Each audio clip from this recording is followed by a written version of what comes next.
Hey everyone, welcome back to our channel. Quick guide. On today's video, I'm going to show you how to search for history in Google Maps. It's very quick and easy, so let's get started. First, open the Google Maps app on your phone. If you don't have the app yet, you can get it from Google Play Store or the Apple App Store. Once you do that, open the app, then sign in using your Google account. Now on the screen, you can see various location maps and explore, go, saved, contribute, and all of this at the bottom of the screen.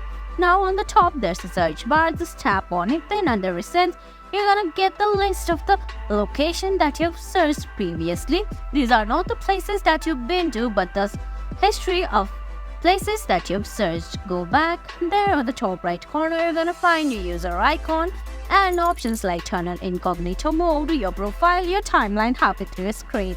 Just tap on your timeline. It depends if you've turned it on to find your history. Well, all you have to do is go ahead and tap on the drop down menu and select the date there. If you've turned this on, then you're gonna find the location history on the Google Maps. And guys, that's it. That's how you find out history in Google Maps. I hope you found this video helpful. If you did, please give it a thumbs up, leave a comment, subscribe to our channel, and hit that bell icon. See you in the next video. Thanks for watching.